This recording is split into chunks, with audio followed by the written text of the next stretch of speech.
Welcome back to the second episode on acceptance of Spirit Decoded. If you're new here and you're not sure what's going on, first off, thank you for joining us. Always appreciated. You can check out our introduction video. It will explain what you're listening to and what's going on so you can get a better grasp on how to get the best benefit from this. But for those of you that have been listening, we're going to go ahead and continue breaking down morning moments with Spirit. And this one is from 9/22 2021. And the subject that Spirit was focusing on was acceptance from each other for brothers and sisters. As always, if you want to read along, you can find the original work on Facebook. It's on our page called Ethos Communing. And please give us a like, and you'll be able to also see when we post new subjects. You'll be able to actually read it, contemplate it for yourself. And then at that point afterwards, we normally release the video, breaking it down for you, being the channel, myself, Korban Ethos. And this way you could go ahead and understand it on a deeper level by taking it out of spirit's language and putting it more into everyday human language. Okay, so this section is only 4 paragraphs. Let me start with the first one, and I quote, we bring you another perspective to consider, a new way to perceive the same subject, but one that will lead you to a new way of being and therefore a new way of experience the world around you.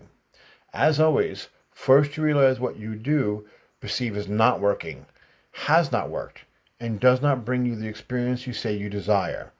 In this, many of you come to the conclusion subconsciously, but are afraid to say it consciously. We would point out to how many of you say that there is something wrong with life and that it is not working the way it should. You know this, but you do not know why. It eats at you to the point that you wish you could just accept it and be at peace with it. If you could drink from the well of madness the rest of the world seems to have accepted to make that which you know is wrong right, you would. You can't, though, and this is what drives you mad. Unquote. So this kicks off a section here where Spirit is now bringing in the higher point of why they're contacting us in the first place. There are many reasons Spirit will come through to contact humanity. And normally it's something very important, and they're very clear onto the purpose of their lessons and what they're trying to avoid and bring information for. So to set the foundation here, what's important is that they say that this is an issue of perception, which is generally what it always comes down to.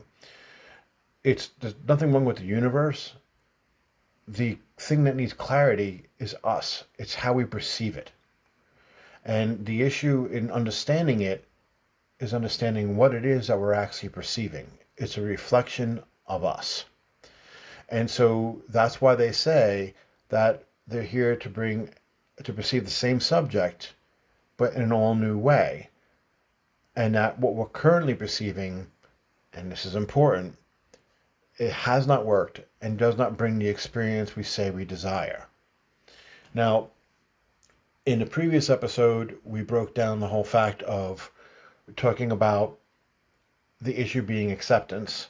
And we also said that it's important to look at it from the perspective of when they say that we're seeking acceptance, approval from our brothers and sisters, of making it personal and actually catching our mind, focusing on that in the moment when we're making our choices in our everyday life. And for a lot of people, that can seem like a real big pain in the bum. But the point of what you gain from actually doing the work is that you come to know your mind. You can understand this intellectually, but if you don't have experience with your own mind, the only thing that this amounts to is a great conversation for your coffee clutches. And here you need to dig deeper in order to make change. You know, the only thing that's going to make change is if you pay with cash for your coffee, then you'll get change. Understanding this information that's being presented from an intellectual level is not going to produce change. Taking the time to do the work to gain the experience of it will. And ask me why. The answer to it is actually really simple. When you see something and you know that it's wrong and you get it, you're going to change it. and you're going to stop the action. The problem we all have is that we may intellectually grasp it, but we don't personally see our minds doing it. And because of that, we can talk about it, but there's nothing that we need to change. We know there's something wrong. We can feel it. It drives us nuts. There are moments of clarity, which is what Spirit's saying, that we say there's something wrong with the world. And if you think back to your conversations with friends, family, whoever, was there moments in, last 5 years where you talk about something being wrong with this world? Something's not right. Okay, there's nothing wrong with the world. There's something wrong with the way that you're living in your mind, in the way that you're perceiving this world. That's the issue. But unless you do the observation on your own mind, you can't see what it is you're perceiving that's not working. And that's the important part of what Spirit just told us in these first two paragraphs, is that first you realize that what you do perceive is not working. It's a huge fundamental realization. Holy crap. This is not working for me. I do this action over and over again, and I don't get the result that I wanted, needed, or desired. It's a fundamental point of liberation in anything. In the Buddhist mind frame, when you look at it, it's not that they have an aversion to joy or happiness. But when you get into the precepts of understanding the discipline of training your mind, they look suspiciously at seeking joy and happiness, because that leads to the mind becoming lazy. What they train themselves to seek out is discomfort, is issues, when the mind is not reacting well. Because there you're going to find true happiness. And the logic behind that statement is that when you're misperceiving something, instead of glossing over it with a great picture and hiding the hole in the wall behind it, actually looking at what caused the hole, what needs to be repaired, and patching it up so that it's no longer an issue. Instead of constantly obsessing, knowing there's a hole behind that pretty picture, that the pretty picture can't really be appreciated because you know better that it's just covering up something ugly. The issue wasn't the pretty picture. The issue is the intention in which we use it as a tool to cover up, to hide. And we know the truth. We could feel it. We just won't consciously say it. And it drives us mad. It drives us crazy. And that's Spirit's point. We can't accept what we know to be wrong to be right. We could trick ourselves. We could pretend we do. But ultimately, the same truth is sitting there staring at us, that it's not acceptable. And we'll go through periods of feeling anxious, feeling crazy, feeling this, feeling that. We're going to change, we're going to do this, except we don't really know what we're changing or why we want to change it. And so we find a new technique, a new thing. Hey, look, if you follow these 3 easy steps, you'll be able to meditate and be at peace. Really? Oh, we're so into that. How much? Sure, I'll buy the book, and off we go. And we do it over and over and over again. And it's not just in trying to find the new meditation practice, the new learning lesson from the new teacher. We do it in the supermarket when we buy a bottle of wine, because this is going to solve our problem for the day. I won't have to feel this. I will be able to relax. Oh, that's right. We say we're going to relax. That's why we buy it. From what? What are we relaxing from exactly? What are we constantly running from in relaxation?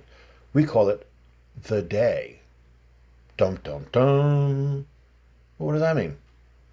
What happened during the day? And Therein lies the issue because we won't talk about it.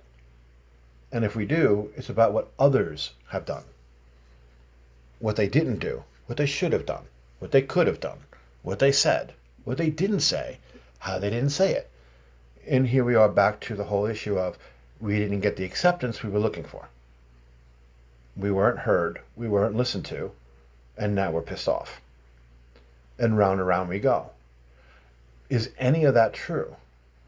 That's going to take you observing your own mind to know. But if it is true, and you find it, well, now you're getting somewhere. Because guess what? You now realize that what you perceive is not working, has not worked, and does not bring you the experience you say you desire. Or we wouldn't be so busy running around buying pretty pictures to put over the holes in the walls. So let's go on to the next two paragraphs, and I quote, "Dear child of God, there is nothing wrong with the world. There is something not aligned in your perceptions. If your mind it is your mind that is out of balance, and through your collection of experience in your group mind on this planet, this creates the madness you see. It is a madness that is destroying the web of life that was originally created to sustain and balance life on this planet to ensure a place for physical experience." So we're going to hold there and break down actually that paragraph. So end quote. Now, before they go into the whole idea of acceptance from our brothers and sisters with each other and what we're doing to create an unhealthy energy for ourselves, they're putting it right out there what their highest purpose is in bringing through this information at this time. And it's an important one because it's something that should really be considered. I mean, that's why they're here. If there's a messenger, what is the message about? What's the purpose of the message? It's always nice that we're going to advance our mind. That possibility is great. That's always good. But the message behind why it's important at this time is within this paragraph and the next paragraph. So let's break that down. There's nothing wrong with the world. There's something not aligned in your perceptions. Okay? That's the premise of what we've been talking about. We haven't gotten into exactly the breakdown of what just yet, so we know what to look for. Just the key indicators on whether or not our motives when we go through the day to start observing what we're doing in that split second before we make the choice. Are we looking for attention, which is acceptance, approval, which is acceptance, acknowledgement, which is also acceptance? Are these our motives for what we do? When we talk to our mate, what's the purpose of the conversation? And not the stuff of, we need more milk. That's obvious. We need more milk. But the personal stuff. What's our motive? Why do we just take a breath, open our mouth, and speak? And the answer is always in that point before we actually take the physical action. What were we looking for?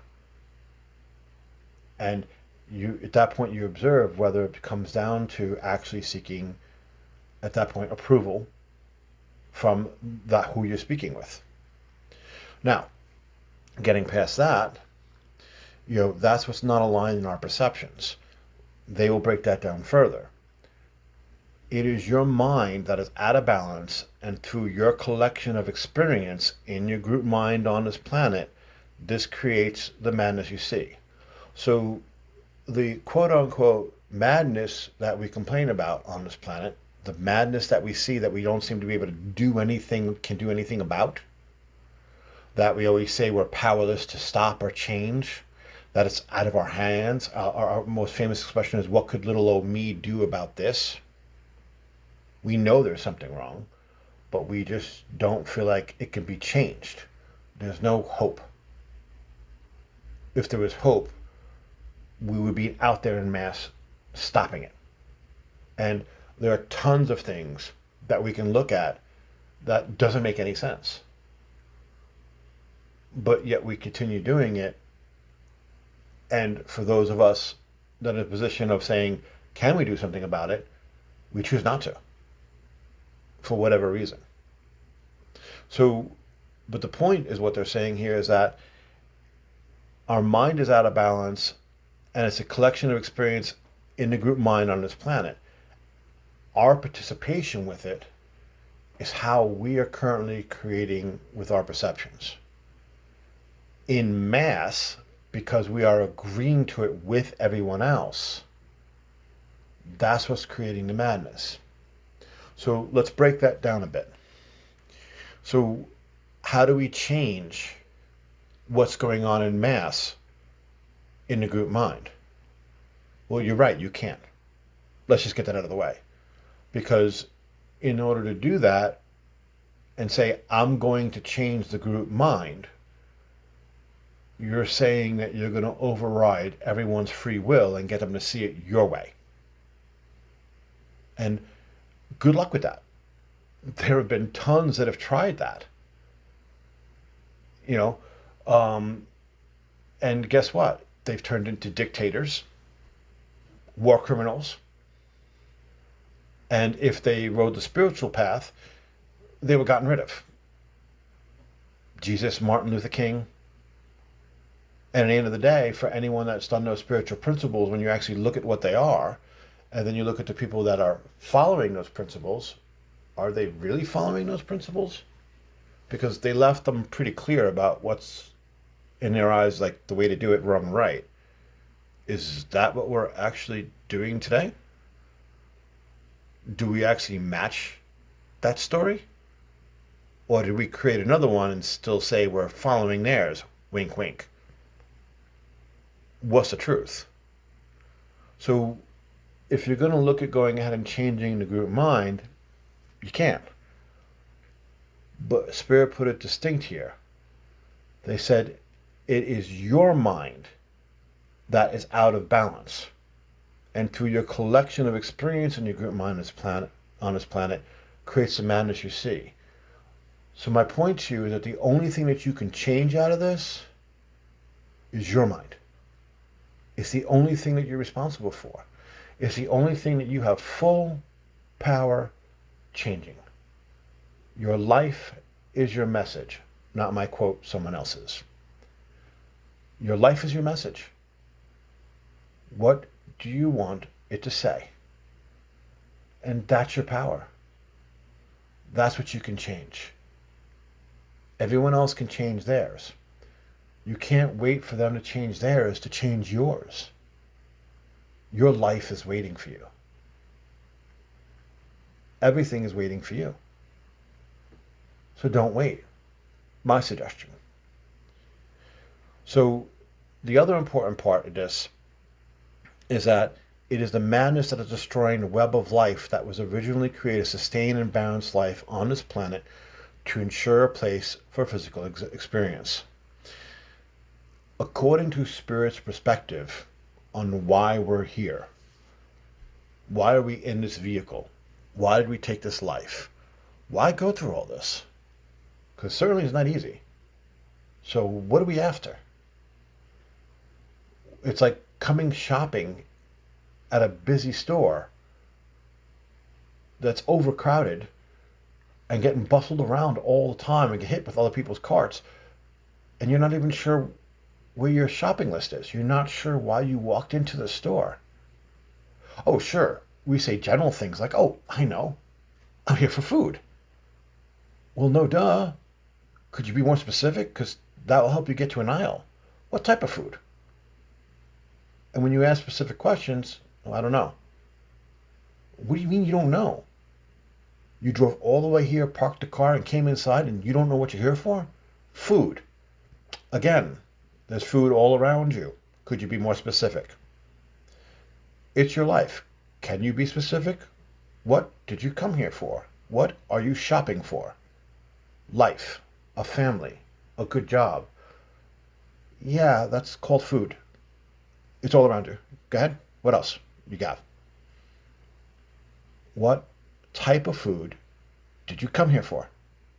What experience are you looking for? This planet ensures a place for physical experience. So what type of experience did you come for?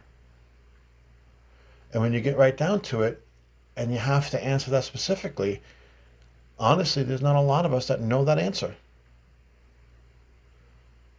The best we can do is food. And then we wonder why we feel lost in a supermarket. Because there's 12 aisles of food. But we don't know what type of experience we're really looking for. It's just enough that we're in the supermarket and mingling with everyone, getting pounded with their carts every 3 seconds because they don't know what they're looking for either. And here we are in a group mind of humanity that makes no sense, seems crazy, has madness, that we wish we could just accept, right? Because it seems like they are. Why are we having such a hard time with it? And it comes down to intent and motive and understanding what you're shopping for. It's an important question. Why did you come here? What physical experience specifically were you looking for? So into the next paragraph, and I quote, "The answer, it would seem, with the destruction of the web of life, first and foremost, is to balance the mind, and once done, the path of solutions will be clear. Until then, a mind that is unbalanced cannot possibly create the experience of balance needed to heal your world. Heal the mind, and all else follows that thought." Spirit has told me as a channel, dealing with earth changes, that earth changes is not an issue of physical changes on the planet. That's looking at the wrong end of it. That's the reaction. It's very much like the body. The earth is an energy system that sustains itself. And at this point, with what we have discovered with science, just my opinion, I'm going to be direct, only an idiot would question otherwise. Left alone, Earth has a balance between life and death. It has a total balance on how things work. If you add one type of species into a place of a sphere of influence, it changes everything around it. We add one bug into our a place in the U.S. and can literally we'll lose crops because of this one bug. And who would have thought it? But the bug is not native here. It's actually native someplace else where there would be a balance. And when something gets unbalanced, something else takes the opportunity to take that place and rebalance it. Life has a way. It always does. And so the Native Americans and their idea of the web of life, that we're quickly sending out things, options by species going extinct. Not that I want to go down a tree hugging path here with you, but it's important because that's where they're going with. So let's just dive right into it. When you get into the idea of the web of life, it's actually kind of important and not a Disney movie and an actual thing. It's an energy that is self-sustaining, or was. And with us being here in a way that we are currently living life in an unconnected way, we are destroying that web. Now, for spirit, they have shown me that the fact, like I said, the earth changes is the physical result of it. Just like a human body, that when a virus invades it, or translation, anything that is working outside of the body's normal 4-2 energy, not part of this balance of the system, because we look at virus as something negative, which it kind of is, but it's basically any foreign energy that does not work within the constructs of the energy to sustain the body, that isn't participating with the body's overall goal. Any energy like that that the body encounters, there is a response of immune response to get rid of it, to attack it, to destroy it in order to sustain the web of life. So the earth changes is the reaction for the reset button for life to rebalance. That's the end result. According to spirit, the beginning result, the point of energy that doesn't jive and work with, is our state of mind. That's the issue. And until we change our state of consciousness, the solutions that are needed are not going to be present. And that sounds really esoteric. So let's break that down and make it simple for you. Let's make it absolutely child-proof understanding. When you're dealing with a problem in life, something simple, I need to change a light bulb, but I don't know how to. So at that point, if no one shows you how to, if you don't know that the option is possible and the light goes out, you look at it as something complex, as something difficult, as something you're not qualified to handle because you just don't have the experience for it. And it's something commonplace where like, oh, I could change a light bulb. And pick something else then in your mind where you had the experience that it was so difficult in your mind until someone came along and showed you how to do it and you realized how absolutely simple it was. In fact, how did I not see that before? We've all had some type of experience like that. Now, this is no different.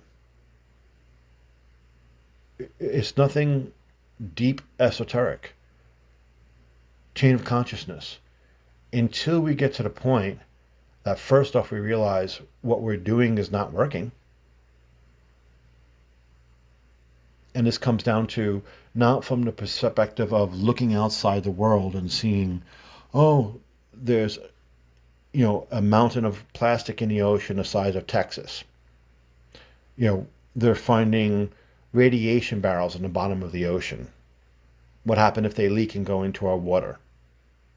At what point in percentage will, that go ahead and affect contaminate the fish that we eat? There's so many things that you can add here from, and call it a liberal agenda, that's scare tactics. And I'm going to tell you, in the end of it, it doesn't really matter. Because again, why would people do that? It's a state of mind in which they do things that things are not connected because they're not connected. Sure, I can throw barrels of radiation to the bottom of the ocean because that's not going to affect me. We just conveniently forget the whole fact of reincarnation, that we have to come back here to live. So maybe you're going to be born in the area that you threw the barrels. Whoops. Maybe you'll lose a loved one. Maybe you lose your sight. Maybe this, maybe that. There's all of these possibilities that we put into play by planting the seeds with our actions. And we don't consider the long-term effects. Well, why would we? Because again, the premise is that we're numb and we're disconnected. Well, wouldn't that certainly explain what's going on here in the world? That we're suffering from being numb and disconnected? How else would you explain the madness? Except an overwhelming sense of being numb and disconnected. Why else would you do it? Where else does that sense of hopelessness come from? So, to begin to solve the problem, according to Spirit, the premise that they're setting here is that first and foremost is to balance the mind And once done, the path of solutions will be clear. Until we understand that there's an issue and see what it is as it's floating through our mind, not the world, not the whole web of life, not that state of plastic out in the ocean, not the radiation barrels at the bottom of the ocean, you, right here, right now, as you are living your life and choosing to do so. You cannot possibly change your light bulb to turn on the light, well, your light, until you understand you're actually in darkness. And accept that fact. You're living in darkness. Your light does not flow. You can't see the world through it. To whatever degree that has meaning to you. It's never all or nothing. There are degrees of it. There are people listening to this right now slapping the hand on the table going, hell yeah, I get it. And other people saying, screw you, Corban. Who are you to say that to me? To whatever level that this is coming through, that's what you have to accept. It's not going to be the same for everybody. But whatever that level is, that's the balance that has to be done in your mind. And until you do, and one by one we choose to do this, not for healing of the world, healing of your mind. Again, getting back to the point of what physical experience did you come here for? And demanding an answer. And when you get to the point that you understand that the way you're manifesting through your mind right now, how you perceive it, is not working, has not worked, has not brought you the experience you desired. You've tried so many techniques, so many meditations, so many prayers. You have positively painted with pictures and placed them over holes in the wall to make the place look great. Just ignore the fact that all the pictures are uneven. You don't even know why they're there. And everything's charming and pretty, but on the inside it's driving you mad because you know they're just covering up big holes in the wall. And this we choose to call life. Until you grab a hold and take responsibility and get a direction of your mind and accept what you cannot possibly accept and decide to do something about it, we can't undo the destruction of the web of life and everything going on here right now. Because the answers have to come from a state of I can, because there's new choices that are available. That was the point of the example of the light bulb. Until someone comes in and you see that it is possible to change your light bulb, and you see how simple it really was, and you understand what you're looking at, you can't switch out the dead bulb for the good bulb. And you can't turn on and shed light. And that's why we end the session with heal the mind, and all else follows that thought. It's a direction and how you steer your ship. We can clean out all the plastic in the ocean. It has to go somewhere else, so we bury it instead. It's got to go somewhere. So now we have a new problem. We go down into the ocean, take up all the barrels. And now what? We got to plant them someplace else. So I guess we'll just storehouse them in a warehouse until that becomes a problem. We keep shifting around the problem and moving it from one place to another place. What's required is a new way of thinking that removes those problems in the first place. By doing it differently. We can't undo the past. We can only accept what we've done. But we can move forward and create a new type of future. but we have to be present and we have to be conscious. And that's a challenge that is facing this world. So the premise of this lesson for Spirit, before they get into the actual subject and dive into acceptance from our brothers and sisters, is understanding the importance of making the change now and why they're contacting us in the first place. They're going to talk about acceptance, but the picture is actually much bigger than that, because through our lack of understanding of acceptance, we have created the problems that we see in the world around us as a side effect. Well, thank you for your time. And again, I hope you enjoyed our session. And if you want to go ahead and follow along, please give us a like on our Facebook page, Ethos Communing, and you'll be able to go ahead and see when we update with new lessons. And also, please go ahead and like this page and subscribe so you know when we come out with the Decoding Spirit to Understand the Message and have the new lesson here. And as well, please feel free to leave us comments and let us know what you think.